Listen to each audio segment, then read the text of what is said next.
Welcome back to the Sportsball Podcast. I am your host, Andy, joined by my awesome co-hosts of Zach and Nate, here to discuss another eventful week of all of your favorite sport topics, from the cylinder-shaped ball to the orange ball to a laced ball, all sorts of balls that we're talking about here. Can't get enough of those balls.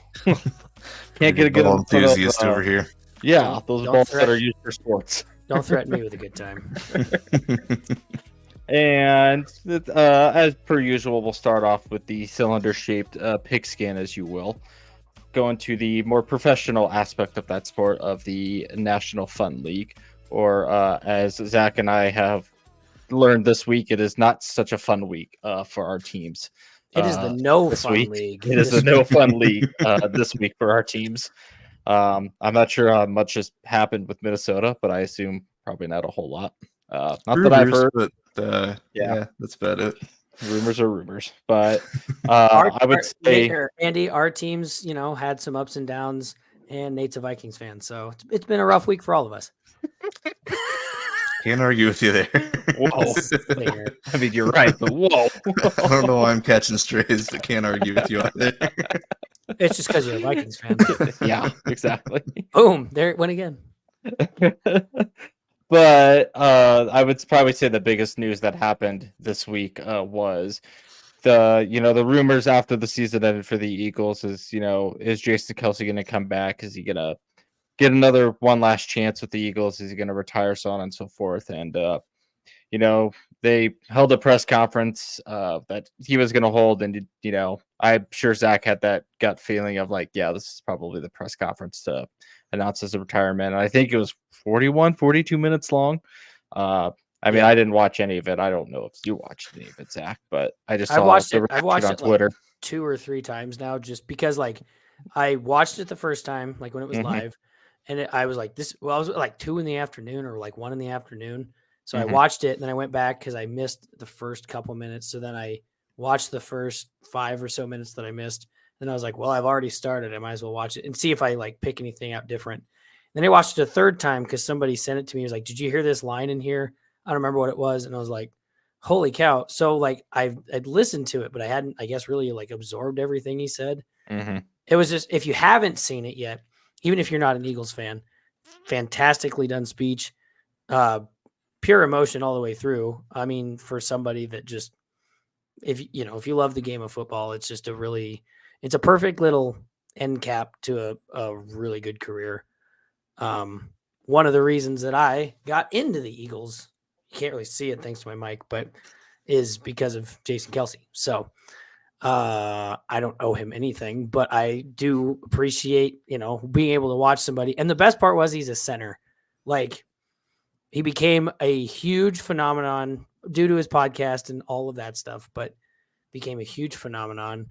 But yeah, to your point, Andy, there was announcements that Travis Kelce was in Philadelphia. And then a day later, they're like, oh, Jason tweets out that I have a press conference. I've got some news to announce. Everybody's like, well, I wonder what that could be. Right. He wouldn't be I'm not saying he wouldn't be in town or Travis wouldn't be in town, but there's no way he'd be in town to be like, I'm going to play another year. Right. I feel like that would have just been announced to say, hey, I'm playing one more year. Mm-hmm.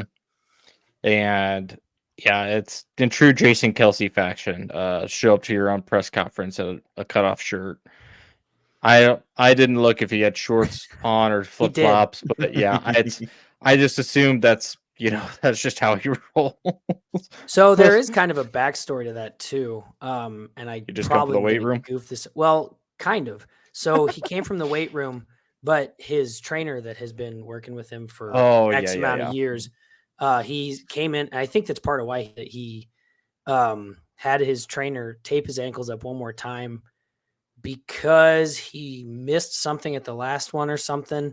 And he gave him that last chance. And of course it's a sob story because the guy is fighting cancer. It was that. Because I think he was doing chemotherapy at the time and he couldn't do the that's what it was. Last game. Yeah, he couldn't be there for the last game because of chemotherapy. Mm-hmm. So yeah, basically like you said, drew Jason Kelce form. To just show up to your own press conference and cut off some shorts and flip flops. So hell of a guy. Yeah, I mean, you could go watch a press conference. I know their latest episode of their podcast is a bit emotional too. If you want to go and listen to their latest episode of listening to Jason and Travis talk about it and all. Shout out. I mean, yes. Not that we want to after you listen to this podcast. Yeah, after you listen to this, of course. Of course. Not that we're trying to plug anything. We certainly don't get paid to do that. Yet. But yeah, that's as much as I don't obviously like Travis Kelce for, team aspect reasons.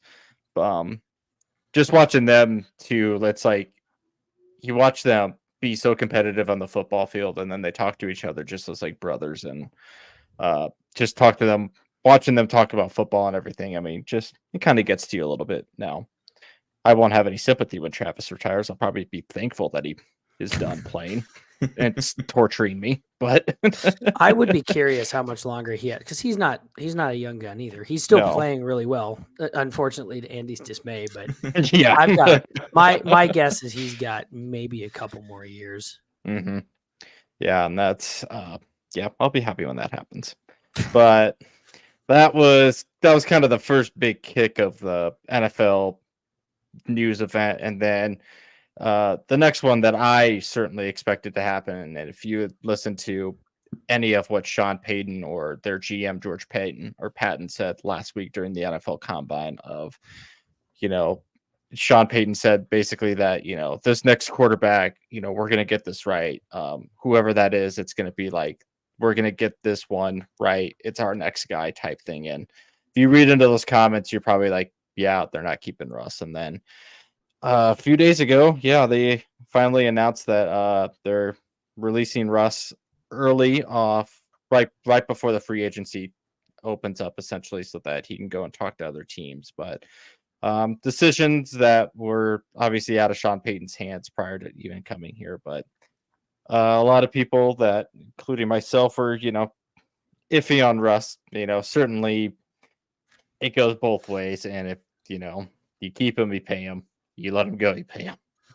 So it's which bullet do you bite more? Do you bite another mediocre year with Russ, or do you tear everything down and rebuild? And that's kind of the sense that they're going with, especially with the news today that they also are releasing Pro Bowler safety Justin Simmons, which he was also like an $18 million cap space that got freed up because of him. So I certainly expect more big veteran names probably to be coming out in the next few days before free agency opens up next week for the NFL, that Denver will cut to make room for the cap space.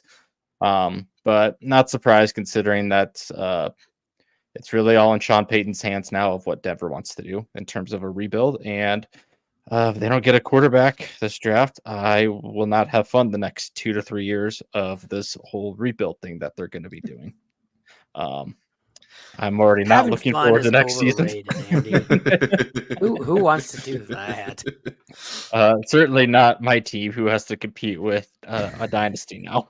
Certainly don't want my team to try to be competitive, or anything. So that's at least my personal news of my team is, and it's sad that everything's happening, but it's to be expected. I mean, if it's Denver didn't do anything at the trade deadline, so you thought if they couldn't get to the playoffs that they were going to tear everything down, and that's certainly what they're doing right now. But I won't keep stopping about that, because I'm sure I'll talk about it more next week and more bad things happen to Denver. Yeah, next week's probably going to be a bloodbath. Next week. But along the same line of Russell now is, they're letting him talk to other free agent teams. I know the big kind of rumor today, and certainly, I mean, even before he got released, was like he was going to go, meet with Pittsburgh and talk about them. And I think one of their beat writers was like, yeah, he's like set up a meeting to meet with, the Steelers and talk about potentially being signed by them. So congrats, Steelers Nation. Have him. I don't care. Have him. There's been some smoke that the Vikings have been looking into him. Mm-hmm. I don't really like smoke, so especially of that variety. I don't wish that upon anybody now. from personal experience, things can hurt you more than they can do good for you with that situation. But yeah, I mean, other news. I mean, the Bills, besides re-signing Trubisky, super funny. Hope they never have to use him, or if they do have to use him, I hope it's a great experience for him. I'm just waiting for like the Mitch Trubisky experience to take off, because one of these years it's going to be the most wild thing, and everybody's gonna be like, "Oh yeah, we saw that coming," but no one's going to admit to that. Mhm. Like, "Oh yeah, we for sure saw that happening." Right, and they also released like 4 or 5 players, mostly on the defensive side, a couple days ago as well. So I don't know what their cap situation sounds like, but sounds like they're going through the same thing. Some sort of cap held to keep that quarterback of theirs happy, Which is so interesting because the cap is going up. I mean, I know it's not going up to the point where they can just keep all these players and whatnot, Right. but like, it's going up to a very substantial degree. Mhm. You would think, and I mean, this is coming from an Eagles fan who Howie Roseman is really good at all this stuff, restructuring contracts and whatnot, sometimes to the detriment when, you keep players that are way too old at this point, but it happens. I mean, it's always a gamble in the NFL. So, Right. But yeah, that's pass it to one of you two before I kind of address the potential voting that the owners will do on the new NFL kickoff rules for maybe this upcoming season. But I know Nate probably wants to talk about Money Jet getting some much needed bills coming his way. Yeah, the only real news is I mean, it's pretty much no news right now. It's just a lot of rumors in Minnesota. The first one though is Kirk Cousins, and there's a lot of speculation on whether this is a move to see if Minnesota will try and match and pay him more, which is seeming like probably won't happen. But apparently Atlanta is making a pretty big push to get old Kirko chains in their clubhouse. So will be interesting to see what exactly develops. And yeah, I mean, I know Minnesota wants him back, but they don't want to, be tied to him for too long and paying him Justin Jefferson kind of money. So they have their limits. We'll see what happens. If he goes to Atlanta, it'll be an interesting draft coming up then. But otherwise, it's the same situation that Denver was in too. It's like, if you keep Russell, then yeah, you got to pay him through his 2028 contract extension that they, for some godly reason, paid him after the first year that he signed him. But or it was either during a trade, one of the two. But I mean, yeah, it's the same situation. It's like, do you sign him because Kirk's gonna he's not gonna come back on a 1-year deal? I wouldn't think. No. So it's like, do you want to continue that going forward? Do you want to give him the extension and just hopefully it works itself out, or do you try to go a different direction right now and just eat?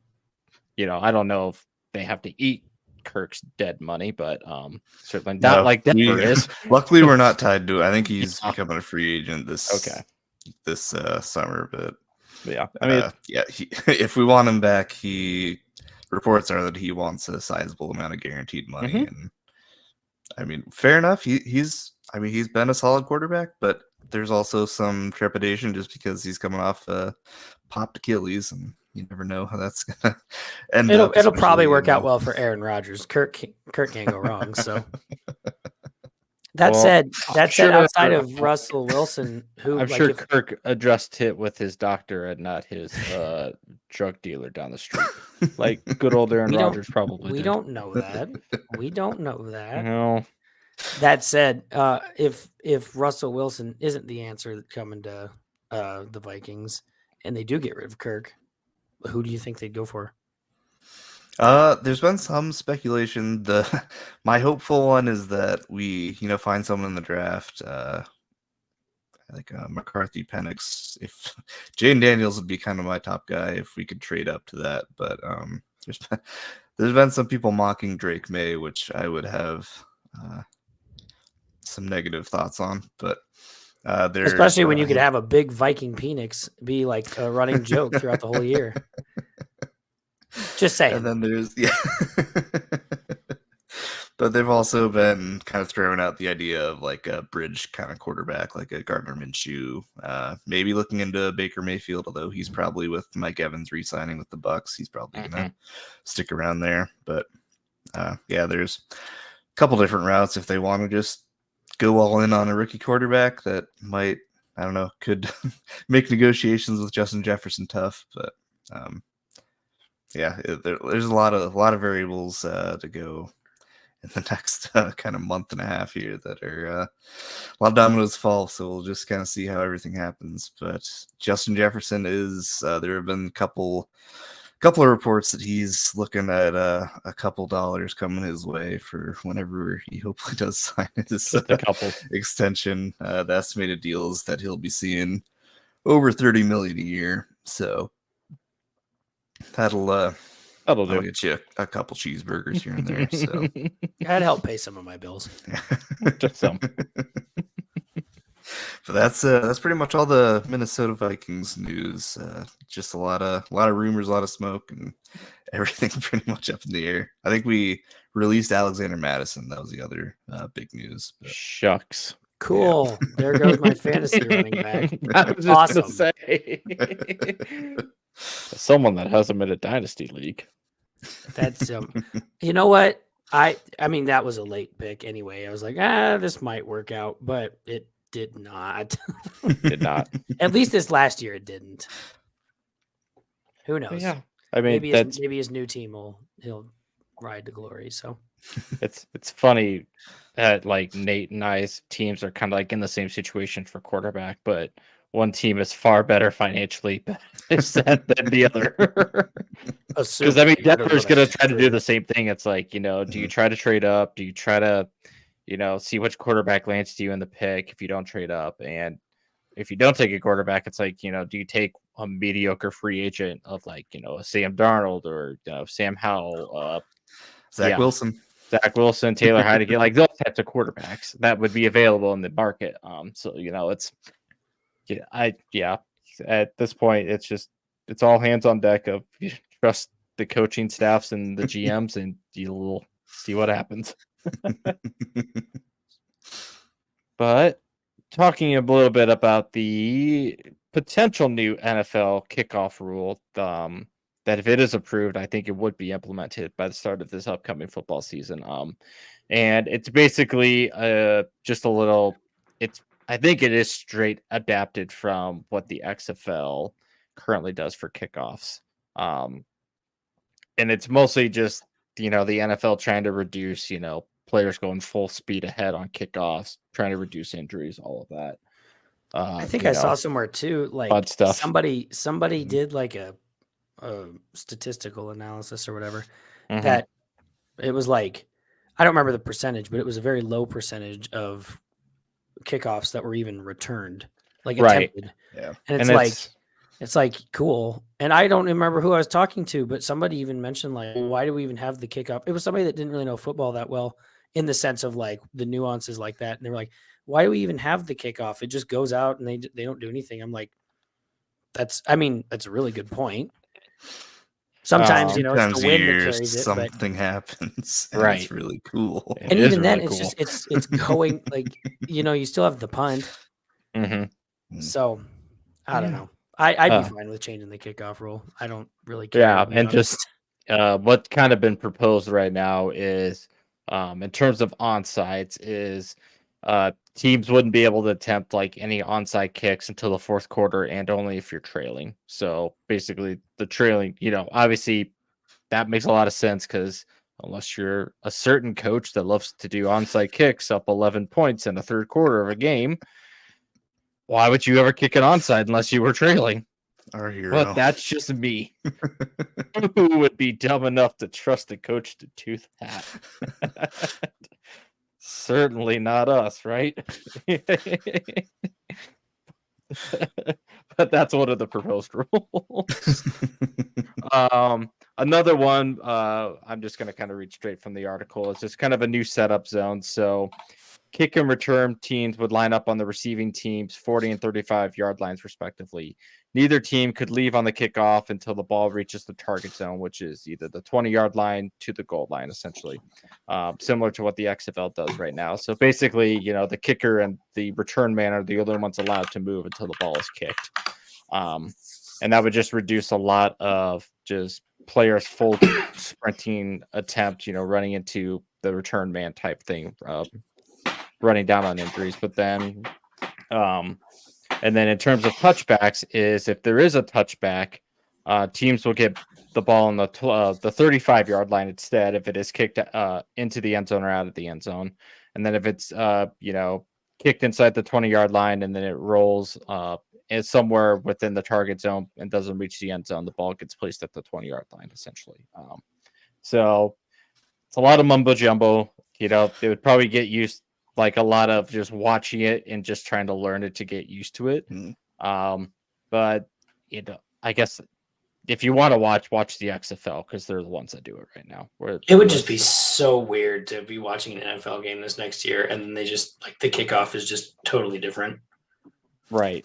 And where'd this come from? I mean, I know that, but right. And it would take a lot of getting used to of just watching it, seeing how teams play it. And I did watch some clips of some like USL or XFL teams doing it, and I mean, I get why, but considering we're in an age where kickers are now, booting the ball further, you're seeing like more 55 plus like yard field goal attempts essentially. But so I mean, it would kind of be like an incentive to have your place kicker try to pin it within the 20-yard line, and it's kind of decentivizing touchbacks in a sense, because then you give the team, your opponents, an extra 10 yards compared to where it was when you started the 25-yard line. So I can see it from that sense, as you're trying to incentivize kickers placing the ball between the 20-yard line and the end zone, essentially, to give a chance for return, have more returns, instead of just having more touchbacks, essentially. So I'm sure a lot of more data nerds have seen, and that's probably why the rules are proposed is there probably is a trend of more touchbacks in the NFL right now as opposed to actual returns. So maybe it's just one way to do it. But there's probably MWS. Right. I'm just going to be like the 49ers and figure it out as it's happening. So, and how well did that go for them? They made it to the Super Bowl. And famously lost it when they figured out they didn't know what they were doing or how overtime worked now. You know what? Good for them. For them. Yeah. So that's, something to keep an eye on if it ever does get approved, whenever the owners vote on it sometime later this spring and early summer. I don't actually know when they meet, but I'm sure it's sometime before the season starts. Well, we've got a while before that happens. So you're right. We famously do have a while until the return of our sweet sport. Remember last week when I said that we just waited a couple weeks so that we could remind everybody the pain that there's no football around for a while? It might be a weekly thing. I'm doing it again. It might be a weekly thing. If you're a big football fan, we don't have football for like 6 months. 2 thumbs down. 2 thumbs down. We love football. Hey, at the rate that things are going anyway, 6 months will be here, but like it'll feel like tomorrow. So I hope you're right. But we will go to the more collegiate version of that pigskin shaped ball now. And I thought the biggest news would be just a lot of student athletes are opting into the video game to have their name, image, and likeness into the video game. And then a certain quarterback with a very famous last name decided that it might be a distraction if he is included in said video game, and it might distract him from his on-playing field and his academics by simply not putting his name into the game. And one Arch Manning, who is notably the backup to Quinn Ewers at Texas this year, It always has to be it has to be a Texas quarterback, it seems. Who thought that if I put my name and image and likeness into the game, it's gonna distract myself personally from what I'm gonna do on the field. And my question to Arch Manning is, does he know how video games work? And does he know that he has the free will and control to not play said video game? Well, he has the free will. If he has the control or not is entirely up to him. And it's the first college football game we've had since 2014. I mean, with how college kids are nowadays, no one's not going to be playing. Was he even born when the last one came out? Yes, before somebody actually texts me that knows me directly. Yes, I know he was born. That was a joke, but just in case, I'm saving myself. So that was the fun news that came out about Arch Manning, which is weird because I thought those two key points would be the biggest news of the week for college football, because college football right now is just like, teams are doing their thing, really aren't doing much of anything right now. And for us, we really don't have much to talk about specifically until April when the spring game happens. And then we got to wait more months anyway. So it's like, whatever. But then, our favorite college football player ever, Johnny Manziel, decides to come back to relevancy and say he's going to plan to boycott the Heisman ceremony in protest of Reggie Bush, which on one hand, fine. I've seen a lot of people that are like, hey, Reggie Bush should get his Heisman back or whatever. However, as much as, Johnny Manziel is a known character guy, I don't know if the argument that he's trying to make here is gonna quite hit the way he thinks it's going to. Far be it for me to say. I'm not on that board. Just saying. Yeah, I mean, I'm all for it, but I just I don't know how much weight Johnny Manziel has on the Heisman committee to overturning these sorts of things. So we're all going to look really stupid when we find out he's got a lot of pull. Hey, if he does, all for it. Like, I don't know. Reggie Bush was, that point. He was all right at the footballs. Yes, I'll agree with that point. I'm just saying. I just, take out the Reggie Bush part of it, because I think everybody agrees with that portion of that argument. However, the person making the argument is like, okay. Right. It's like Ronald McDonald. It's like Ronald McDonald saying, "Hey, you guys should be on a diet." It's certain. I mean, I get both points, and it certainly is weird now in a day and age of NIL that was once looked down upon of what he got in trouble in the first place. That why is it now such a big problem to get back the Heisman to him when whatever Reggie Bush was doing back then is now legal and out in the open and everything? So I'm sure it's a matter of principle to the Heisman ceremony and to the NCAA, who, not really a legit organization anyways, to begin with, if we're going to be honest. They're there, and that's it. Oh, hot take over here, Andy. It's it's a whole thing. I mean, it's obviously football conquers all. Football rules all. And college football specifically is now being run by your two power conferences for next year and TV networks. And the NCAA has very little say in any of it, and they have absolutely no rights to the playoff. ESPN owns the playoff rights now for the college football playoff. So the only thing like the NCAA has like power over in terms of like playoff stuff is like March Madness, the College World Series, things that are not football related, but are not necessarily your money makers at the same time. And if Blue Mountain State is to be believed, bagels with no cream cheese. Yes. You can have the bagel. You can't have the cream cheese. Can't have both. I will say I think March Madness makes them a couple dollars, but it does. Your point, yeah. But it's not like compared to what like football does make you, it's minuscule. But yes. No, March Madness is obviously a huge money maker in terms of sports betting and what TV viewership brings in for the NCAA, but vastly different to like, the bowl games and the college football playoff and things that are not sanctioned by the NCAA. Because I think the NCAA has everything up to like the conference championships, and then everything after that for like postseason stuff is all TV networks now and everything. But yeah, which I'm sure is great for the sport. But it certainly is, especially when we're gonna have 2 divisions of power football teams and then everybody else. Yep. And I'm lucky to say that Nebraska will be included in one of the 2 divisions For now. Yeah. We'll see how the next few years go. Until we break. Well, obviously, Zach, we have Dylan Raiola. Just wait. I'm just waiting until like relegation league becomes a thing. That is. I'm hoping Nebraska like avoids that when that does become a thing. I'm just gonna will it into existence. It's gonna happen. But like somehow plausible in college football, if you could actually work on a model like the Premier League and just like European soccer does, I would be vastly intrigued to see how it could work in college football. Because that would be we probably would have been relegated a while ago. Well, yeah.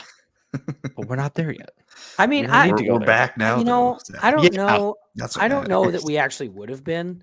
I mean, yeah, we've underperformed, but we've had a couple like average seasons in there that I think would prop us up just enough to be just above that line to escape it. But I don't think I don't know if we'd be quite there. I don't know if we'd be quite there. Right.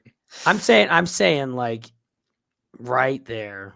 Depends on how long they give you though before you actually get relegated. Because I don't know. I know in the general sense, isn't it year over year, or whatever. But like I feel like in the NCAA they couldn't do that, so they have to be like, oh, you get like 5 years to prove that you're okay. Right, and that's why I would be intrigued to see if it ever did it get implemented, how it would be implemented, and what it would look like. The entirety of the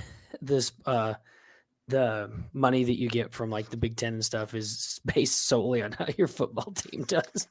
Oh, no. So if you don't do well, then that's really how it is at relegation. Is like obviously the higher you go up in the tiers of European soccer is, the more financial help you get from like the league that you're in for that year and so on and so forth. And it obviously helps with stadiums and salaries, which, with NIL now, anything's possible with players getting paid. And I'm sure at some point there's going to be some sort of a contract type system with the NCAA and NIL of it's just going to become NFL light. Yeah. Yeah. I mean, that's the whole reason is that's not a thing right now is like, because they would be considering making these players university employees if the university strictly paid them themselves, which is why you have different NIL companies like loosely associated with the universities helping out, like the 1890 initiative with Nebraska. It's, all based around Nebraska, but it's not actually associated with the UNL or anything like that. So I'm sure that could be worked out in the future, but that's the main reason right now is because the university would have to recognize them as their employees and they, pay them benefits, pay them, cover their benefits, do all of that, HR stuff that companies do. I just get told what to do. That's what the NIL for. Right. But and then another note that came out either last night or today is this all kind of started with Fox Network, I should say, their television network, dropping WWE sometime in the summer. And WWE got picked up by Netflix now, which super random. That's where you can go find your wrestling now. I love dramas. Netflix. But that'll pave the way now because WWE was famously on Friday nights when it did air. So I'm 100% going to guess and bet that college football games will not be picked up on Friday nights with any of the teams like the Big Ten and the Big 12 who do play on Fox and do have contracts with Fox for their airing their network games. So get ready for most likely a once-a-year Friday night game for Nebraska. That's going to be on the road. Because they know what drives viewership numbers, and they know that absolutely you'll get at least 1 million plus in viewership numbers from Nebraska fans alone if you put a game on a Friday. And the reason I say that it would be away games because I don't think the infrastructure is in place right now for like Memorial Stadium and UNL to handle a Friday night game at home.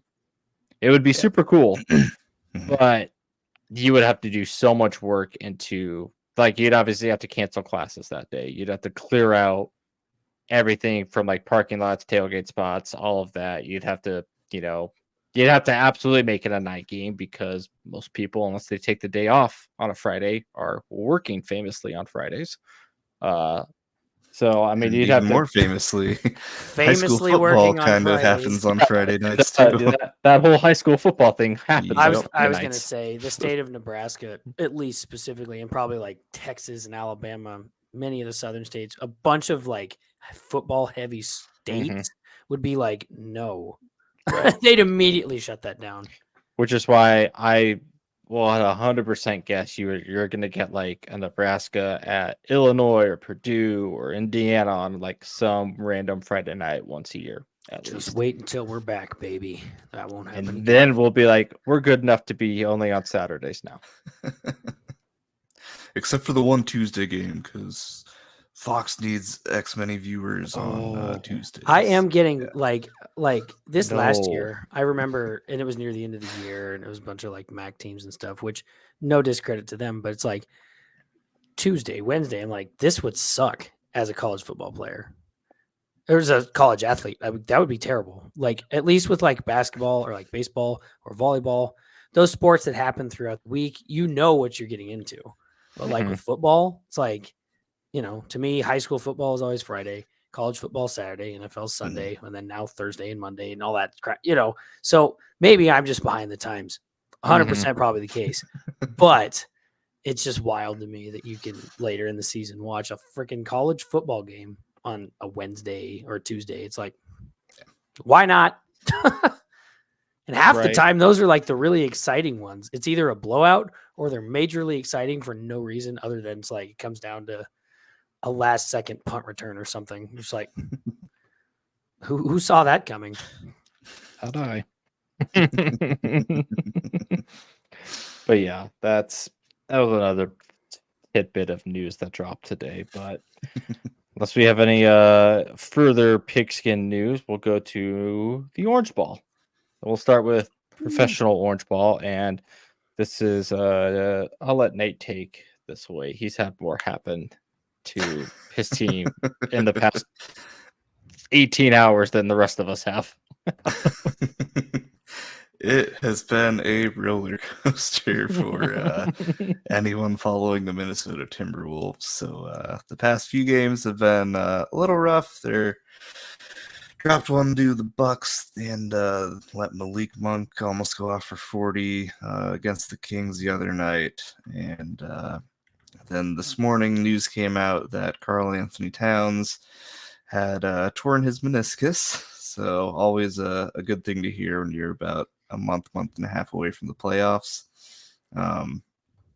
Luckily, there has been some news revolving that just dropped actually within about the last 10-15 minutes here. But a real life Woj bomb in real time. Towns is expected to have surgery. They're going to reevaluate him in a month, and the expectation is that he'll be back sometime early in the Western Conference playoffs. So, way to go, Aaron Rodgers, for these unrealistic healing timelines. Maybe we just need to be on drugs. Not all hope is lost. Oh. What's the drug that he was on, that Aaron Rodgers was on? I know we're on basketball now, but what was the one? It was Iuska or whatever. Yeah, I don't know how you say it. I think that's what it is. Is it like a upgraded version of peyote? Is that basically really what it is? I'm sitting here. I'm sitting here thinking. My understanding. I'm sitting here thinking like, I don't know how you get that. I don't necessarily want it. However, I'm curious if it would bring my voice back fully at this point. You need to go and have a darkness retreat first. Go and have a vision and be like, oh, I had to go and grab my voice back from the spirits out of the blue because that's what my vision told me. And then everybody I tell that to would be like, okay, what? I want what Zach, he's having. I know you saw a doctor, but trust me, drugs will help. I saw a doctor for my flu, not for my lost voice. Western medicine is better than those MDs that they show you on those commercials saying, come see us instead. What do you mean? I'm pretty sure MD just stands for my drugs. Yeah. It all makes sense now. Although if you say it out, if you know like a doctor name like Pete Thompson, MD, Pete Thompson, my drugs doesn't sound as cool. So they had to come up with, guys, we're clearly the idiots here. Come on. Like we have no idea what's going on. This goes deeper than any of us imagined. Our podcast is about to just get nuked out of after this week. Someone's going to find that and be like, shut him down. These are what the people want. Exactly. But yeah, the Wolves call hot takes. Back on the track. The Wolves are still back. They had a very scary game tonight against the Pacers. That Anthony Edwards twisted his ankle about 20 seconds into the game and had a slight crisis at that point. But then he returned a few minutes later and went off for 44 points and a massive play at the end of the game to seal a victory. So it's kind of spooky season. I realize that doesn't mean a whole lot coming from the team that's been at the top of the West, but it is kind of a scary place to be with losing arguably your second best player and just being that close to playoffs and team dynamics go. But overall, the playoffs and standings are pretty set in stone for the moment. Timberwolves are still at first place. Interestingly enough, the West is a little more. I guess not interestingly enough, but the West is a little more competitive than the East this year. There's about 10 games separating first place from 10th place, whereas there's about 20 games separating first place from 10th place in the East. Yeah, and, it's the Celtics and everybody else. Yeah, pretty much. The Bucks are trying their best. The Bucks are up there. Yeah, 8 games behind the Celtics. Yep. Yeah, I saw a stat like the Celtics played like one of their worst games here not too long ago, which snapped their 11-game win streak. It's not the one that was they were up 52.5 against the Warriors, right? No. But whichever one it was, No. Sorry, like ESPN said something, and I should probably go find it. But it's like they've played one of their it was a historic collapse. Had one of their worst collapses or whatever in history, and they're still having like the 5th best season ever. That like under the Celtics name, it's like okay, like cool. One game doesn't mean like what are we doing here, ESPN?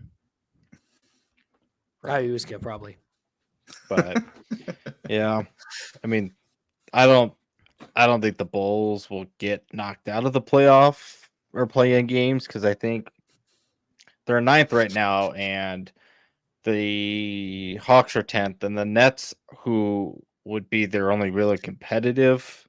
I mean, the Bulls essentially have to lose out to not be in a play-in game right now.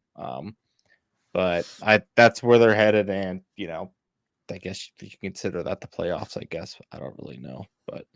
It's kind of like the March Madness playing games. It's like, are those really March Madness games? Because they don't really count, so on and so forth. But yeah, I mean, I don't have any NBA thoughts other than it's almost playoff time. The Suns are in 6th. Oh well, I guess for Phoenix specific, in 2027, the All-Star Game is heading to Phoenix. Cool, like I don't. Right? I mean, cool. The All-Star Game's going there. That's neat. It is what it is, I guess. And previous Sun, TJ Warren, went to the Wolves on a 10-day contract. Yeah, he actually got some minutes tonight. We were a little shorthanded. Is the 10-day contract? Is the 10-day contract just meant as like you have 10 days to prove it with us and see if he stays on, or? Yep, I think they have. To my knowledge, I believe they have 2 spots they can fill still. Okay, with just kind of free agents, and so they're just kind of seeing if they're good fit and all that jazz. So got it.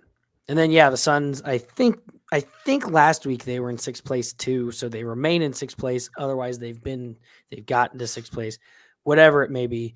Kind of in the same boat as what Andy said with the Bulls, where they may, I think the Suns probably have a tougher ride because they got a pretty tough schedule the rest of the year.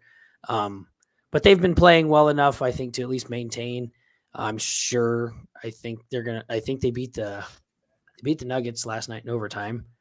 I think I haven't kept up with them very well right now. I will once the finals come around, but just been really bad about it. And then, kind of the same thing as long as they stay steady. I think 6th, they may drop to a play-in spot, but I'm guessing if they keep their pace the way they have so far, they'll unless they don't give Kevin Durant any rest. Like I've noticed on their box scores that he's played like 44 minutes or something. I'm like, okay, like good for him. I mean, to do. I understand that, but like he's up there in age. He should probably load management. Who? But whatever. And then I guess this is more of like rumor mill type stuff. I was reading this, and this was Reddit, so it's you're trading direct to the Bulls. No, not quite. This is Reddit rumor mill, so it's probably all true. Well, obviously, it's on the internet. The owner, Matt Ishbia, I can't remember how you say his last name, of the new owner of the Suns, has apparently made a claim that if it's a really early exit for the playoffs, like they're expecting to get to the playoffs, whether that's through the play-in or playoffs, in general, whatever. If it's an early exit from the playoffs, that Frank Vogel might be fired after his first year here, and they'll move on to somebody else because the owner is in win now mode. And I'm like, that I don't love it, but I don't hate it. And I'm not for sure exactly how to feel about all of it. And again, I think it might just be total rumor, but I mean, I feel like that's also not really, that's a rumor for any team almost. Like, oh, if the team doesn't perform this year, unless you're like a Greg Popovich or somebody that's so ingrained with a team that like the only way that they're going to get fired is if they just let them retire. Mm-hmm. Like I feel like that's not really a rumor that needs to be said because like if they don't perform, then like maybe it was stated somewhere in a meeting of theirs, like if you don't make it to the second round of the playoffs, you're done. Like, okay. Like, I don't know. I wasn't there. So hope you're ready for 2025 Phoenix Suns head coach Doc Rivers. Dude. So that's been that? So of course on Reddit, people are commenting and the speculation, and this again, all huge speculation is that the hope is that Ty Lue gets let go from, I think he's at the Clippers, right? Mm-hmm. Mm-hmm. The Clippers, who I believe are in the top 3 right now in the West, that the Clippers are going to let go of Ty Lue and that he's going to come to Phoenix. Intriguing. Like Phil Jackson might be free too. Oh, is he still coaching? I don't know. It's just like I think he is. I thought he was done with coaching a long time ago. I actually don't know what he I am honestly so far behind on the coaching aspect. Okay, he's not. NBA. Okay, we're good. Anyway, I guess if anything, it's more Suns news than I expected to have. These were all things that just came to me. But and again, who knows? Like this was all within the last week since we last recorded. So all of this could have changed. I don't know. I don't keep up with like the beat writers of the Suns as well as I do with like the Eagles and the Huskers and stuff. So things that matter. That's right. And then possibly the biggest NBA news of the season, Ben Simmons, everyone's favorite player, is out for the year. So man, I tell you, I wish I could get paid to underperform like that. Like if I could get paid to just show up and occupy a chair, Actually, I probably couldn't do that because I feel like that would be boring. I feel like I'd eventually get so bored of just occupying a chair. I'd be like, I have to do something. Yep. But yeah, with that, we'll head over to the college side before we dive more into College orange ball. college orange ball. Before we dive more into the Nebraska aspect of college basketball, Indiana. I think that news happened today. They said that Mike Woodson was going to return to Indiana for next year as their head coach. They also just had the number 11 or number 15 recruit for next year decommit. Super funny timing. So I guess if that tells you all that you need to know about how that recruit felt about that situation, but that is what it is. I guess read into it if you want to. But yeah, I mean, outside of that, there weren't really super big upsets this past week. I know that, you, in terms of kind of like the overview of how you're looking at kind of your top 4 national seeds is it's really who's going to be the number 1 overall seed. And that's basically, is Houston, UConn, Purdue, or any of them going to slip up in their conference tournaments at this point to give one the edge over the other. I think Houston had, I don't know who they're going to select as the number 1 overall seed, because sometimes I think UConn, sometimes I think Purdue, sometimes I think Houston. I mean, any one of them could be a number 1 overall seed. Regardless, they're going to be number 1 seeds anyways. But unless you two have any other thoughts on the general sport, I mean, I know we'll have much more next week when we actually get into conference tournament play and where things are finalized. Yeah, the next couple weeks are probably going to be exciting. Yeah, it'll be Saturday. Will actually be an interesting day. There's a lot of top-ranked matchups. Yeah, Houston, Kansas, Kentucky, Tennessee, and I believe Duke, Carolina. North Carolina. Always a classic. So you guys might know more about viewing before conference tournaments get started. You guys might know more about this. So we're in, when we play through the Big Ten tournament, how much does that affect seeding for like the like March Madness? I mean, it can if you're a team on the bubble. And, for sure, if it's like, I mean, Michigan State for sure, who has now recently been on a run. They beat Northwestern last night, which, thank you, Michigan State, helps out Nebraska a lot. But I mean, it's teams that are on the bubble going into conference tournament time. I mean, you want to try to get a win or two in conference tournament. Just because generally who you're trying to beat are your higher seeded teams in the conference tournament, and that just adds more quality wins. But in terms of teams that are higher seeded in the conference tournament, I mean, you probably don't want to go one and done, but it's not going to affect you losing or getting out of the NCAA tournament. It's just, I don't know, might cost you a seed depending on how high ranked you are going into the selection Sunday type thing. But it really matters. I kind of figured that's how it was going to work, but I just was this is kind of the first year I remember outside of March Madness being like invested. So I was like, like, I don't know how that works. And I mean, it's just because I follow the Big East more. Obviously the Big Ten the most, but the Big East is second who I follow more of. I mean, you have teams like Providence and St. John's who are really on the bubble, and a win or two at Madison Square Garden can probably propel you into the conversation to be one of the first 4 teams in, or one of those playing games to get you into the bracket and everything like that. So I mean, it does matter for a lot of, at least in terms of the power conference teams. Now the mid majors and everything like that, you pretty much need to win your conference tournament essentially to get in.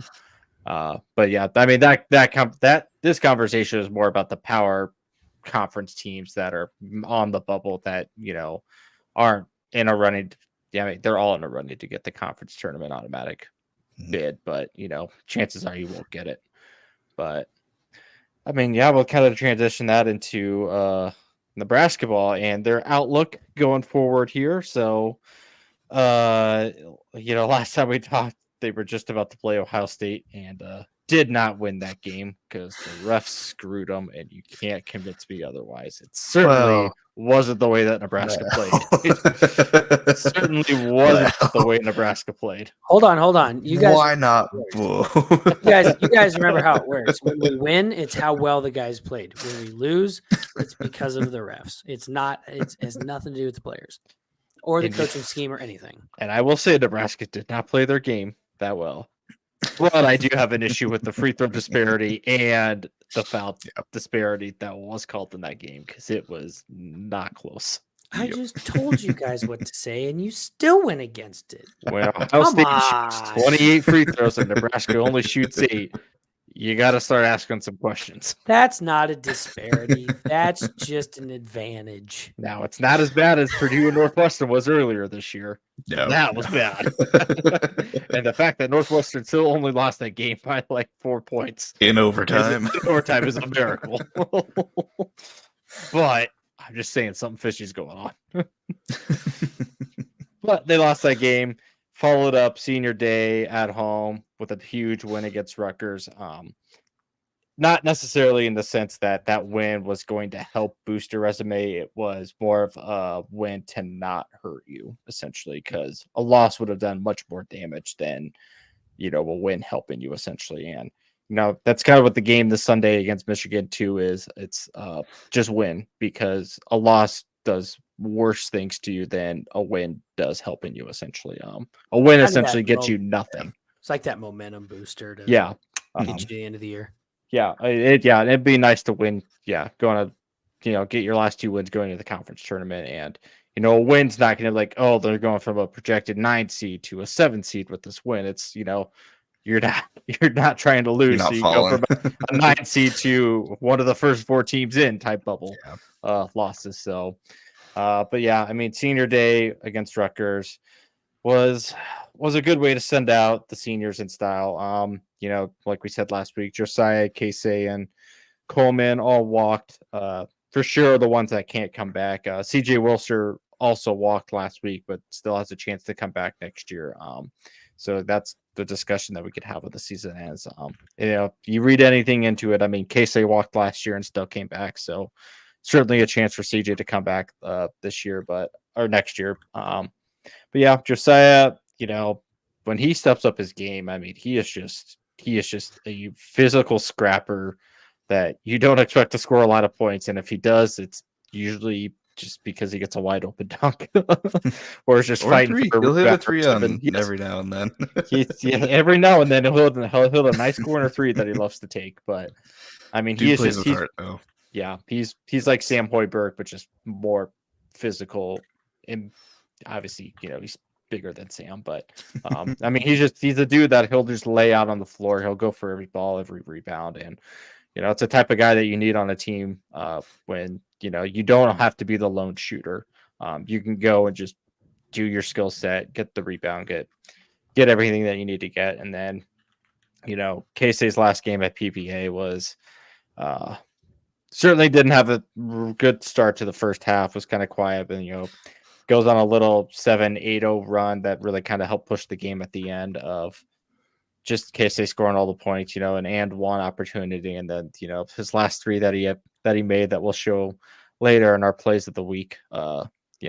Just of course I wanted him to hit one more kind of at the end, but I'm like, if his last 3 ever that he hit at PBA was an and one from the logo, I'll take that, and he certainly did. And he's just one of those players that he stuck around, kind of like what I said last week with Derek Walker, is he stuck around with the program, stuck around with Fred, and he won't go down as one of the all-time greats of Nebraska ball history.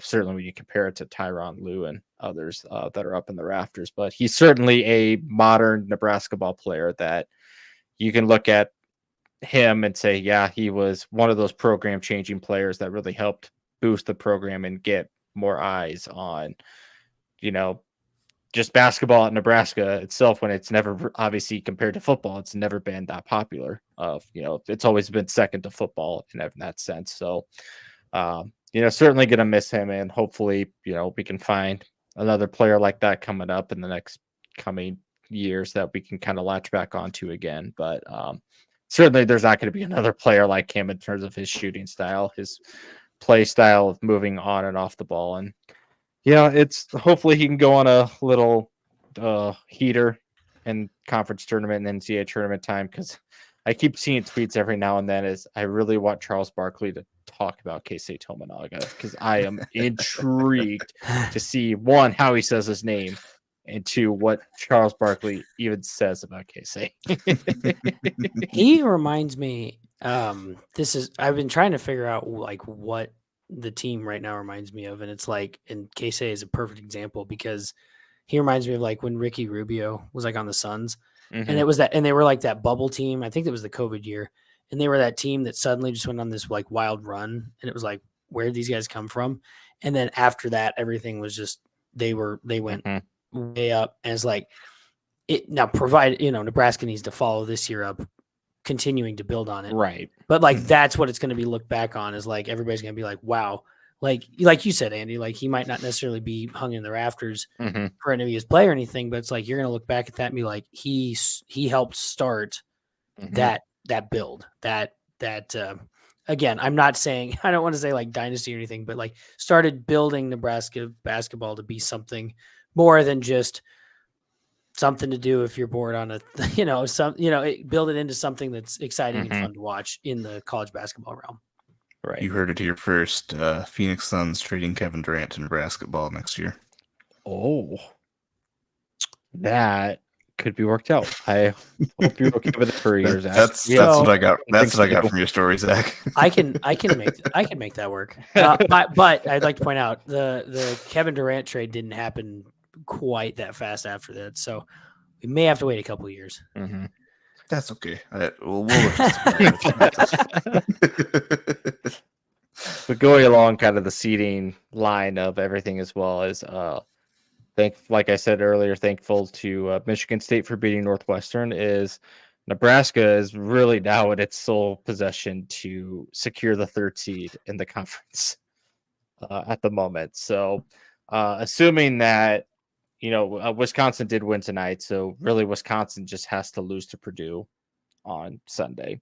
And as long as Nebraska just wins and takes care of business, they don't have to really worry about what else is going to happen with Northwestern or Wisconsin. Nebraska wins, they more than likely will be the 3rd seed in the Big Ten conference tournament. And that does dividends in terms of, one, you'd be on the opposite side of the bracket of Purdue. So if you ever have to play Purdue, it's not going to be until the championship. Then you get the winner of, if you run kind of like what the simulation is right now for the current standings is, you'd win. You'd play either the winner of Michigan State and then whoever they play, if either Michigan or Maryland. So probably they'll play Maryland, and then you'll probably play Michigan State. But you win that game, you're probably playing Illinois, and I'm sure Nebraska probably wants a little rematch of that, considering how that game ended last time they played in Champaign. Certainly a beatable team that Nebraska can go square to square against, because they did earlier in the year. But just you can't lose Sunday. Like I said, loss does more damage than it does good. I mean, as a reality, if you lose and things go a wonky certain way, Nebraska could fall as far as a 5 or 6 seed in the conference tournament. So a loss plays in a lot of factors that would be wonky and weird, but you gotta win Sunday, and it's a should win against the worst team in the Big Ten at the moment, at Michigan at 8-22. It does on the road, though. So never count Nebraska ball out, though. I know it's on the road, and I know it's a quad 2 opportunity, even though Michigan's the worst team in the Big Ten. It's somehow a quad 2 road opportunity because road wins are so much wonkier than home wins. But there's a real opportunity. I mean, if you do all the fun scenarios of if Nebraska wins the Big Ten tournament, they could theoretically jump to a 6 seed in March Madness if they win the Big Ten, which wild to say. But in all reality, I think they're still straddling kind of the 8-9 seed line, depending on all these other teams around them that are kind of in the same area that win lose these next couple days and weeks here. But Yeah, very exciting with that. And, not that you want to talk about Creighton as the counterpart, but I know Nate doesn't.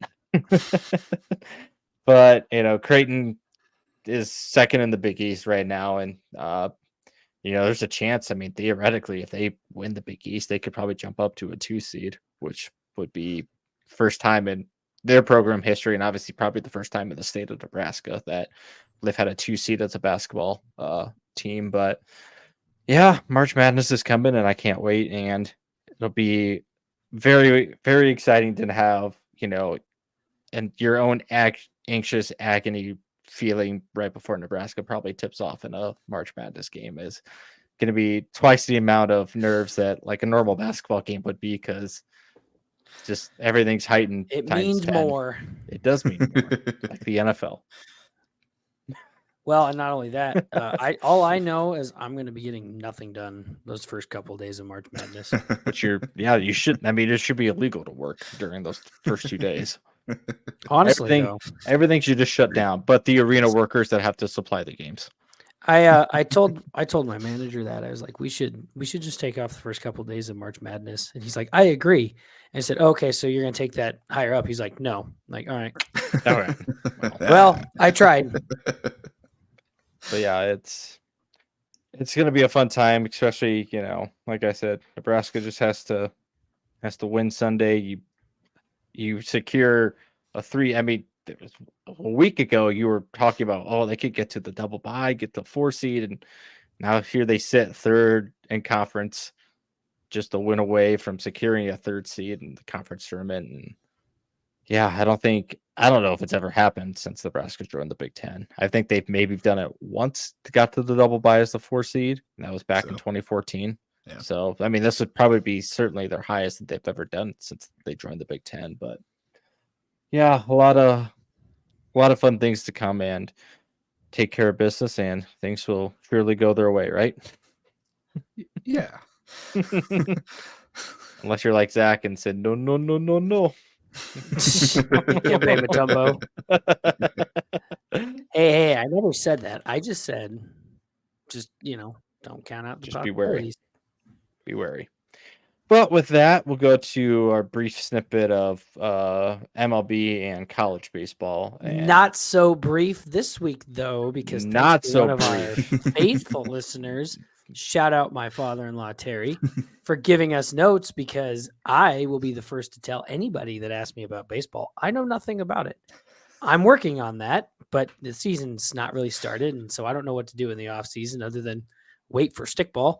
So I'll just go down the key points that he gave us, which actually, as I was reading these, I was like, this is kind of surprising, because I at least knew a couple of these players. So I was like, oh, I didn't know this was still the case.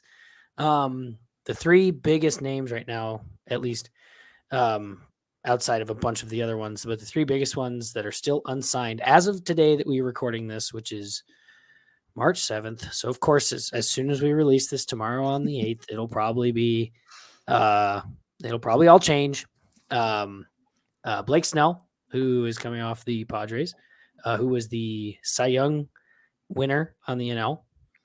Jordan Montgomery, who is a left-handed pitcher from the Rangers, who, from the notes that we received, said he's good, not great, but obviously good enough to make an impact on a team. And then JD Martinez, I can't believe I put this in the notes. Sorry, previously on the Dodgers, and the Red Sox. Yep. and the Red Sox. Sorry, Andy.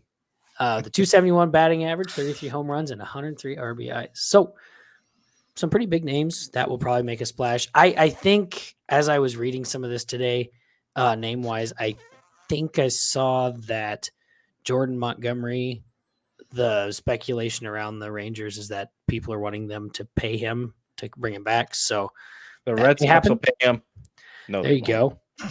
And then I was going to say, I didn't want to take your Red Sox news other than that one, obviously. So that's kind of been the rumor that I have seen within the Red Sox circles, is like they should go after Jordan Montgomery. Now, will the owners who have seemingly traded away all their franchise players be willing to pay them? Probably not. That's who I wanted to go out and pay because Probably not. a pitch, Just immediately shuts it down. No hope. no hope. Because the guy, one of their starting pitchers they did sign this past off season is already done for the year. So that's going great for them. But they did sign one of their younger starting pitchers from last year to an extended contract, which I am actually happy about. So it's like the one good piece of news that the owners have actually done for the Red Sox this year. But Boston is deader than dead before the season's even started. If they somehow do not finish dead last, I will be surprisingly shocked. I think they are predicted to finish last, and rightfully so. You heard it here first. If the Red Sox do not finish last, Andy will streak during one of the Nebraska football games, home games. Ooh. Here's the thing: is I like going to the football games, and it would. I heard that. What I just heard is I agree. Stadium. Moving on. So, Andy, you could just do like the guy that streaked at the Super Bowl, where he placed a bet for someone to streak at the Super Bowl, and no one did, so he did it so he could win the bet. I like how he said no one did, and wasn't it like in the second quarter there was still a chance that it could happen? If there wasn't that whole permanent ban from Memorial Stadium thing, that probably would happen. I would totally think about it. I would think about it. There's a chance. There's a chance. Just wear a mask. Committing either way. Just wear a mask and then don't get caught. It's easy. Anyway, reining it back in. And then the key notable injuries. I'll work backwards on this. Starting pitcher for the Marlins, Sandy Alcantara, I think is how you say that, is out for the season after undergoing Tommy John surgery, which, just going to throw this out there, greatest name for type of surgery to get. Tommy John. Only because every time I think about it, I think of Jimmy John's. I'm like, man, I'm hungry. So, but that's key. That's only key because he was their best in 2023. So actually, they infuse like some deli meat into your. That's why they have to be out the whole year. Because there's meat in their arm. They ask you what type of Jimmy John sub you want, so then you get to decide what type of Tommy John surgery you get. I feel like that's probably not how surgery works, but I'm going to go with it. I love it. Other injuries, Max Scherzer is out of the Rangers. Scherzer. Well, I don't know if he's out. He's just hurt at the moment. Cardinals, Sonny Gray, who was looking to be the ace this year for the Cardinals, out with a hamstring with no current date for return. He's coming in with 183 baseball players strikeouts. Can get that. Yeah, it's from their Tommy John surgery when they select the wrong sandwich. And then Justin Verlander. I think there's obviously a chance for him to come back, is what I'm understanding. Because he's got in his contract. Is he still on the cheating team? Yes. Still on the he's set to make $43 million this year, and then with another $35 million with that if he pitches for 140 innings. And I was trying to sit here today. I was like, it sounds like a lot, and then it doesn't sound like a lot at completely different times of the day to me. Because I keep forgetting that baseball games are generally only 9 innings, but there's 4,000 games. So it's like, I feel like that should be not easy, but it should be at least attainable. But I guess I don't know how long he's hurt for. So, and then Chris Sale is now on the Braves. Boo. He won't last long. And I know don't ride a bike. And I know we've kind of talked about it, but if you somehow missed it, Ohtani, is now playing for who again? The Dodgers. The Dodgers. He's playing for the Dodgers with that fake MLB money. Yeah, that doesn't exist, but does exist, but doesn't. I hope they I get will to admit. the end of his contract and the Dodgers like, we don't have the money to pay you anymore. Have Like- to mortgage the franchise. No, he just becomes the owner. We'll just sell you this entire franchise.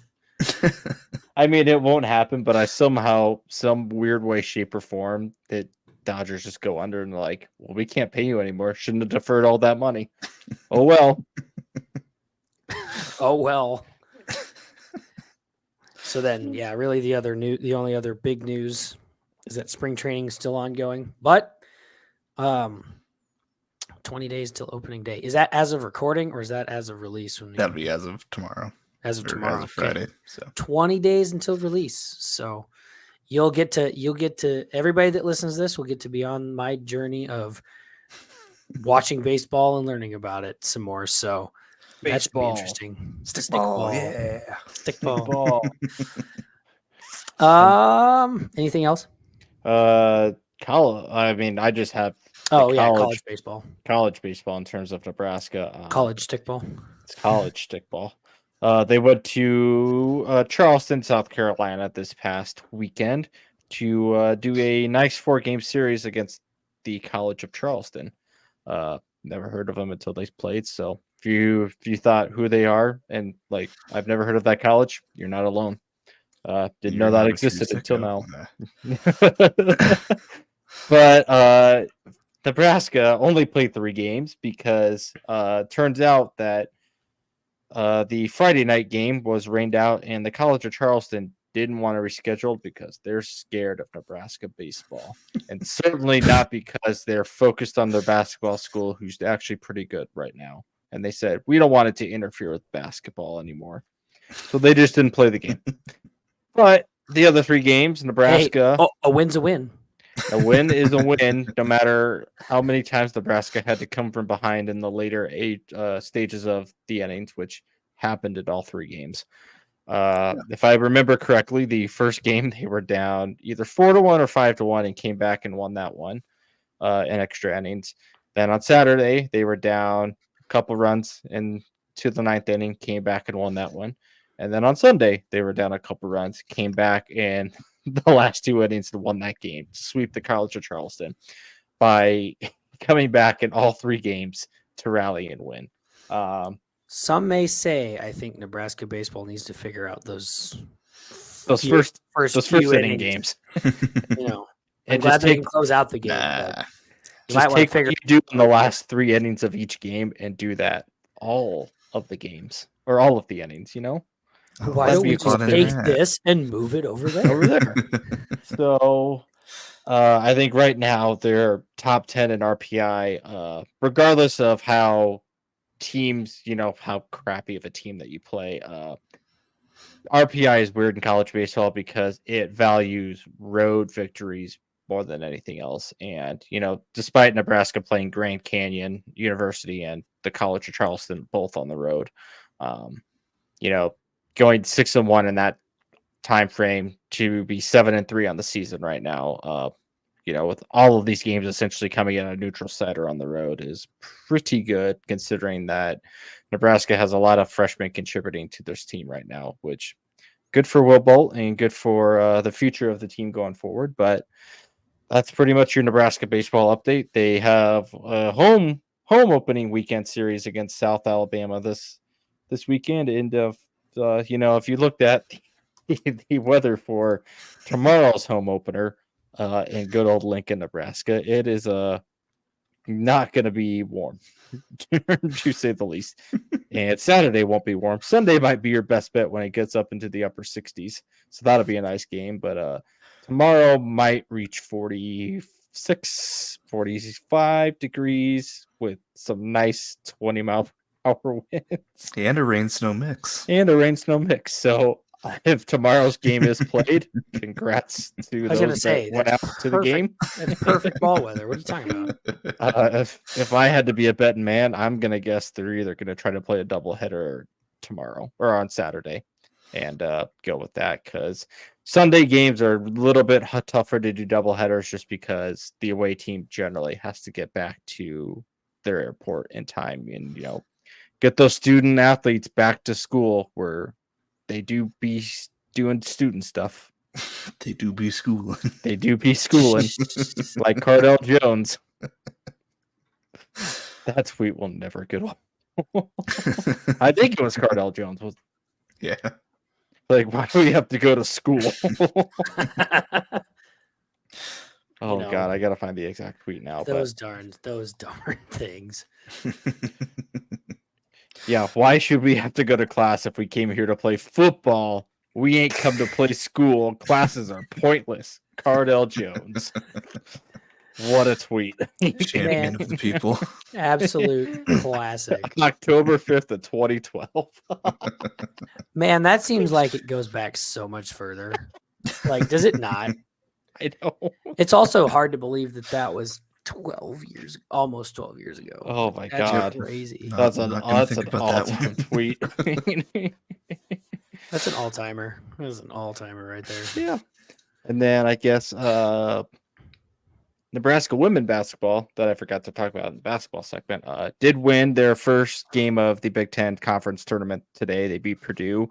Was tied most of the game until the fourth quarter when the women pulled away. So they played Michigan State tomorrow. Yep. Okay. Mm-hmm. Don't know what time that game is, but 2:00 Central. Okay. I don't think they're in danger of missing March Madness. I think regardless, I mean, a win does help, but I think they're still solidly in March Madness, even if they lose tomorrow. So good for Amy Williams and the girls. I mean, excited to see them wherever they get seated when March Madness comes, but they're going to win the Big Ten tournament. So why don't we just say that now? Oh, same with Nebraska ball. Why don't we just say that now? Okay. Yeah, why don't we just? If both of those do happen, then you have to streak it. No, I'm not agreeing to that term. Don't look at me like that. That's disappointing. That's really disappointing. But yeah, we'll I'd say I'd do it. I'd say I'd do it, but here's the thing: once I get arrested, then I'd have to probably spend a night in jail, and it's a 2-hour drive for me there. That's just a lot in one weekend. I can't do that. I can't do it. I would have flights to catch back here. Like I don't. It has to be Andy. Yeah, it has to be logistically, Andy. It just makes sense. Sorry. I will take your considerations into thoughts and never think about them again. The science and the math. Oh, don't worry. We'll just keep reminding you. We'll just keep reminding you. If it happens, you've already agreed to happens. It. All right. I know you didn't say that you. I was gonna say I know you didn't say that you agreed to it, but we'll just get it like on a.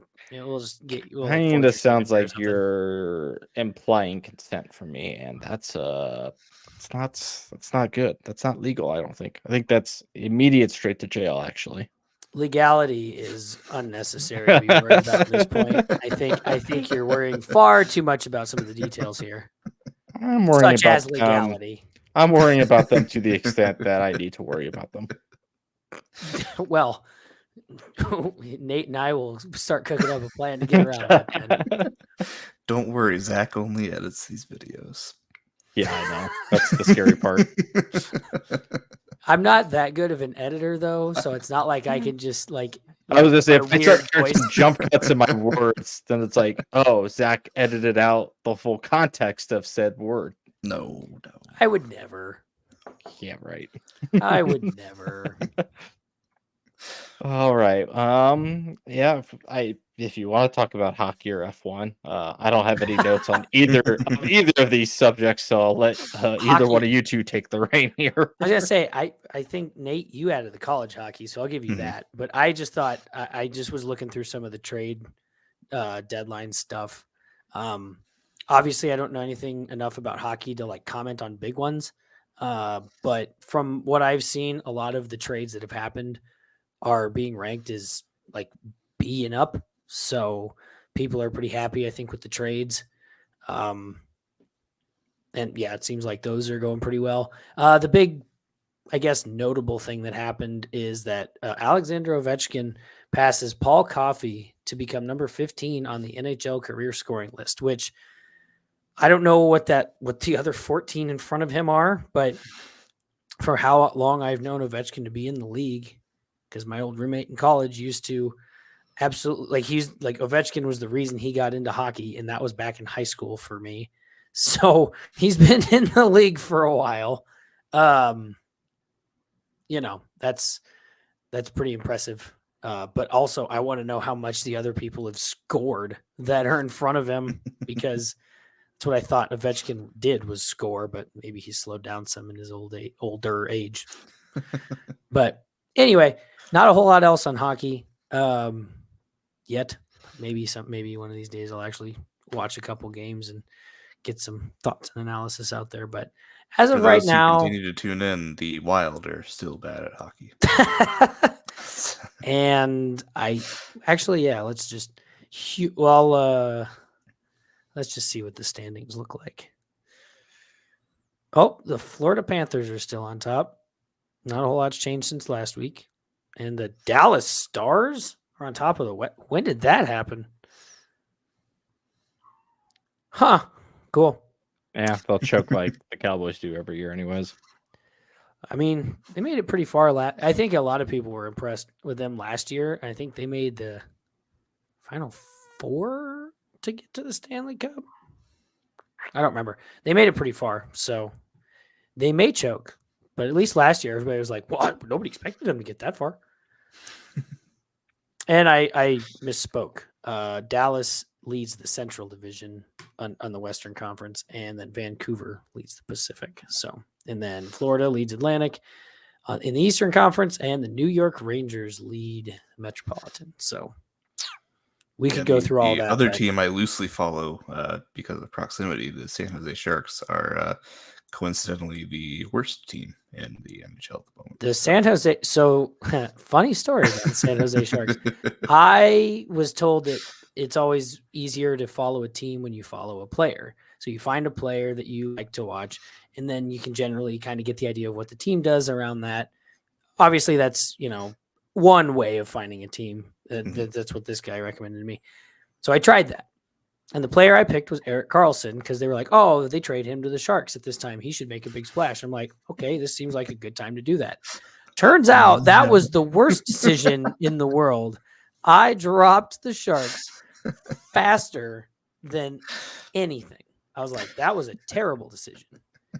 So I do not cheer for the Sharks anymore, but I really don't have a team I cheer for now anyway. So maybe here someday I'll get one. Maybe I'll watch. That's what I'll do. I'll watch the Stanley Cup, and then whoever wins that, I'll just become a bandwagon fan. Easy. Yeah. So if I do that though with previous years, and I go with proximity as a secondary thing, Colorado. That's the team I'm going with. I hear that's a good one. Abs. So. All right, Nate. I took up way more time than I should have on that, so I'll give you college hockey. Yeah, no worries. I don't have too much to update on college hockey. The old fellows from Grand Forks did win the NCHC, which is kind of their conference that they're in, and they're currently sitting at number 3 in the nation.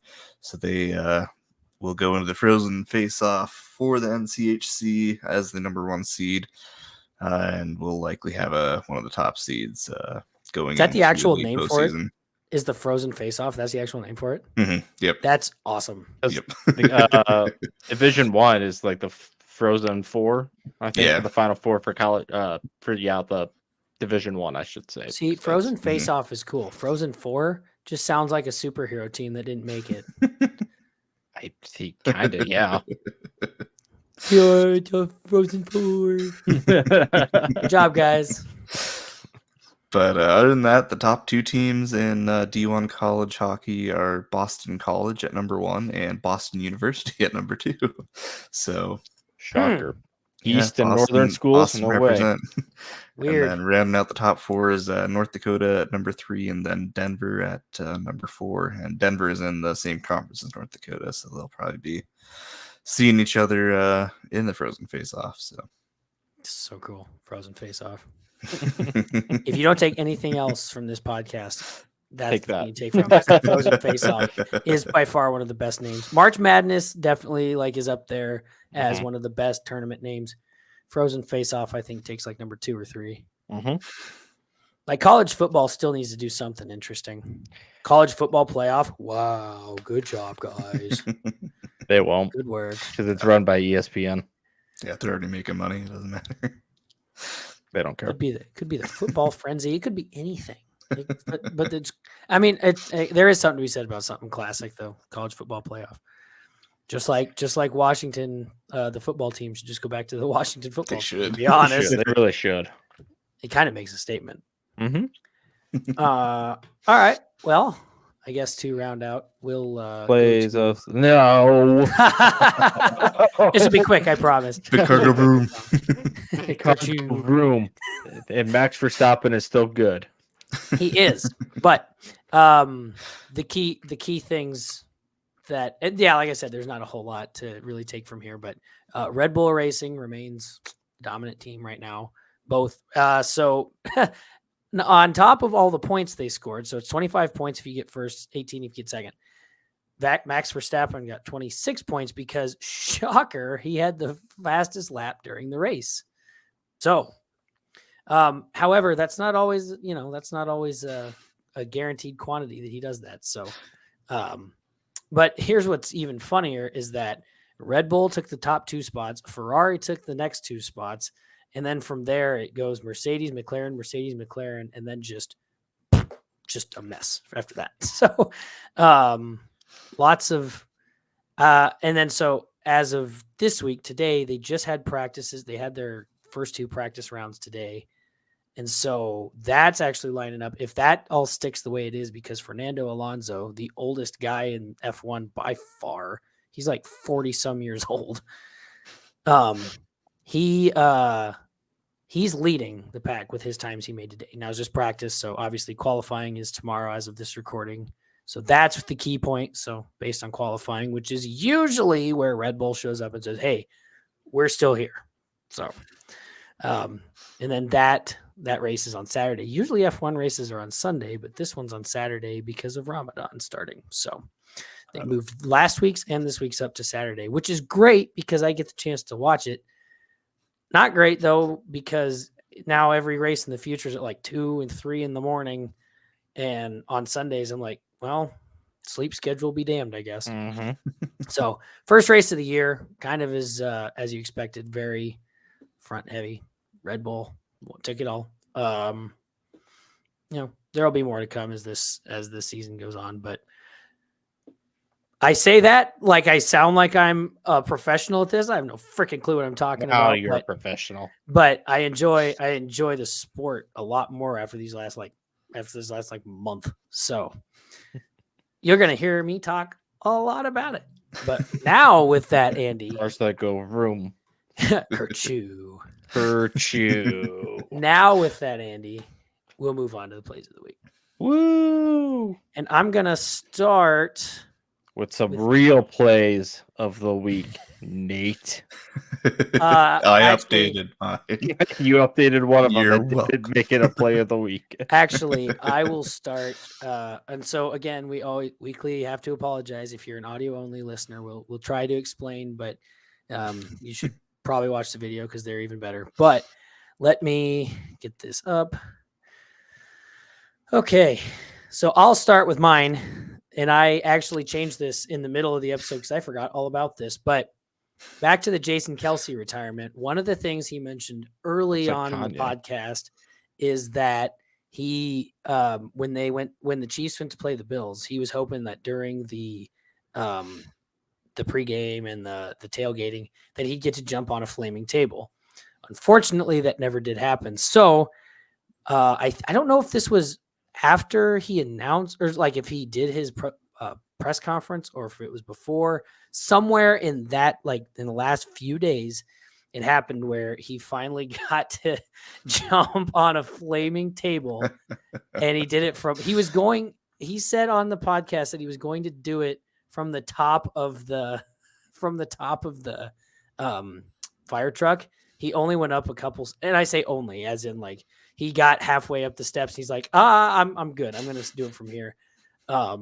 So Bills Mafia. That one I'll say is my play of the week because obviously one of my favorite players retired. And on top of that, he finally got to jump through his table. So You couldn't not take the chance. So, and then Andy, I'm going to go on to yours because Nate has like 4 of these things. So we'll just have to follow all of his. One that's real and the others are not. Hey, now. All right. So I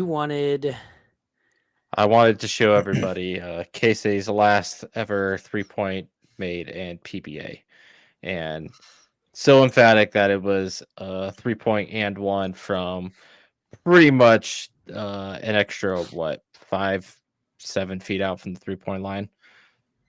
And in true Casey fashion, drills the 3, gets the and one. I'm not even sure it was a foul to begin with, but that's the past. I think it was because I think. It's where that comes from. It's where at least that came from. But yeah, I know which play you're talking about though with the and one because I was watching this on my phone and I remember like he threw the 3. Yeah, if you rewind, it's the previous play. And I heard the whistle, and I was like, "Oh, cool. Okay, he'll get shots. Take some shots off that. That's nice." Mm-hmm. And then it went in, and I was like, "Oh, no way!" I was jumping around in my kitchen with my phone in my hand. So easily, one of the top 5 loudest crowd pops of PBA that I've heard through the TV in my time of watching the basketball. So, I mean, everybody knew what that meant. Obviously, getting a 4-point play, but it's Casey hitting a 4-point play, and just it's the last 3 ever made at PBA. So that's gonna be a special one to watch over and over again. I mean, I feel like the thing of him, the picture that they got of him going like this with his hands up on his head, he like the crazy head, like. Yeah, like I feel like that needs to be like a picture that's in like one of the hallways or something, like in the Pantheon as you go down. That's just a perfect. I mean, we gotta see how the rest of the season goes, obviously, but that's like a perfect. That's a really good picture. Needs to be I know we joke about statues of Rule being built outside of a Memorial Stadium, but I think just a statue of Casey doing that outside of PPA forever that would do it justice. Put that maybe on the inside when you're coming in. Just like do one of those indoor statues. If he's not going to get a rafter, give him a statue at least. There you go. UNL campus, hit us up. We got some ideas. We would be great for your marketing team. All right, starting now then with Nate and his comeback player of the year going to. Is it Filipowski? I never get the last name. Yep, that is Kyle Filipowski. Died during a court storming incident. Came back, dunking it on someone in the ACC. Just incredible. Virginia, it looks like. Incredible comeback. Like, you really feel for Duke. I tell you what, that's a pretty. They went through some hard times. That's a pretty eventful week when you die in a court storming accident and then come back and windmill dunk like you're Vince Carter. Good job, guy. Okay, so then I think this was actually your player of the week, correct? This is the one that I'm acceptable with. This is the one. So Timberwolves up 2, Ant shooting a free throw, bricks it. Indiana Pacers get the ball. They have a couple seconds left. Goes for a layup. Anthony Edwards soars to the freaking moon, hits his head on the rim, blocks the shot. Game over. Timberwolves win by 2. Absolutely insane. This is what you call big ups. He did not do a very good job of trying to catch himself coming down. No. And that's the part that I got more concerned about when I'm watching it. I go, oh, that's a good way to get a nice concussion. Because there's not a chance that he stopped himself enough to not hit the hardwood floor. So he sold out for that block. Paid for it. Okay, so I know you have another picture of it, but I don't have it pulled up. But he hits his head here. Yeah, he hits the rim. I could just imagine the sound of that stadium, just a giant bonk. And then he bonks again by falling on the ground as hard as possible. I don't mean this to sound the way it does in basketball terms, but he flopped so hard there. I thought he hurt himself. And then he gets up because he was so jazzed. He probably he has a broken rib or something. Guaranteed. No, he's fine. He did the post game interview. He's all right. Yeah. Probably hopped up on all sorts of drugs. Speaking of basketball, though, this just in: the Phoenix beat the Toronto Raptors. The Phoenix Suns beat the Toronto Raptors. So the wins keep coming. So, and then finally, and this is definitely needed for if you're an audio only listener. You will need this visual. You will need this visual. You can just skip ahead to the end of the YouTube video where it's posted.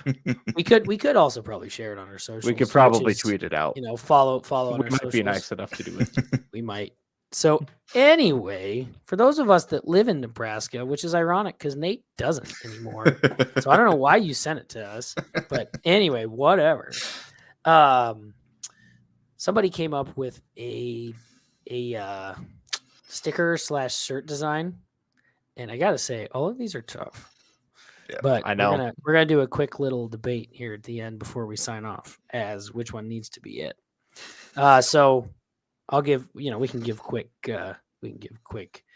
introductions. So A is agricultural exports, which is just these are all in the shape of Nebraska. So this one's a truck with a big trailer on it. The second one is beautiful sunset and mammoth, which is just a mammoth. With Chimney Rock in the background. With Chimney Rock in the back. C, chili and cinnamon roll, which is just a bowl of chili and a cinnamon roll standing on what's appearing to be grass. And then D, 2 runs stacked on top of each other to look like Nebraska. And if I'm going to pick one, I'm 100% going with, okay, I have 2, but for 2 completely different reasons. If I'm picking an actual one, I'm going with D because Runza is the best. But B, mammoths are cool, man. Mammoths are cool, but also I'm probably missing something with Nebraska history here, but why? Archie the mammoth outside of Moral Hall. There we go. Well, there you go. I guess that's my learning for the day. Okay, fair enough. Still kind of funny, and also not I'm kind of surprised the Kearney Arch isn't on here. I mean, the arch itself is not that exciting, but I mean, when you say icons, Chimney Rock is there. Isn't Carhenge in Nebraska? It is. So I mean, Carhenge would not know if I would put that there. I don't know. I'm just arguing. Archie seems like a wild pull as well. You're free to argue which way you want, Zach. This is a free country. I'm gonna argue. Now, that said, I'm still going with D. Wrong. But you can go down that path if you want to. I'm still saying D. Runs us all the way. I really love chili and cinnamon roll at the same time, and I love Runza, and Runza has both options. But mammoths are also cool. I mean, there's corn's cool, and there's a lot of excitement behind agricultural exports on this, though. That's a lot of excitement. And it's the shape of the state is it's a semi, So I'm all in on Runza. So I don't know if that sways you anyway, but yeah, give me the Runza. I'll go with D. Yep. I might just go C because I love chili and cinnamon rolls. You know what? I'll call that close enough to Runza, and we'll call that a good end of the episode. I got nothing else. No, yeah. With that, I don't think you. Yeah, Nate, if you have any other ending points. Bulls back. Yeah, I figured that. But thanks for all. Runza needs to be on the shirt. Yeah, Runza does need to be on that shirt. But yeah, got a busy weekend of sports ahead. Like we talked about, the women's basketball tournament still continues on tomorrow. So hopefully they make it through the weekend and can win the conference tournament like we had all predicted before. Certainly that's going to happen. College baseball, Nebraska, like it had said, continues their weekend, continues their season, I should say. They 3-game weekend against South Alabama, and then Nebraska basketball Sunday at 11 a.m. I think on BTN or FS1, one of the two. But in a should-win situation, just to not bolster their resume anymore than hurting it, essentially. But yeah, tune into your local Nebraska sports, or tune into whatever sports you want to watch this weekend. If you're going to watch Duke and North Carolina, or if you're going to watch Zach's F1 race with him, and you can talk shop with him more about that. You're certainly more. No. Don't use that. Somebody that actually knows F1 is going to be like, oh, I didn't know you were in F1. I'll be like, I'm still new. Go easy. I just learned what box meant 2 weeks ago, which is actually the word for pit. They don't say pit, they say box. So yeah, that's NASCAR. Either way. But I'm sure we'll have more to talk about once NFL free agency opens up next week. So I'm sure we'll learn a lot about who's coming and who's going, certainly through the weekend, and then once agency is actually opened up to sign people. So probably we'll talk a lot more on that end. But with no other points, I hope everybody has a great sports ball weekend and watch all the sports or cars or whatever you're into. And let us know if you have any thoughts or topics that you guys want us to cover, or any weird, wacky stories that you want us to talk about as well. We can certainly throw everything out there. But for Andy, and that's Nate and Zach, signing off.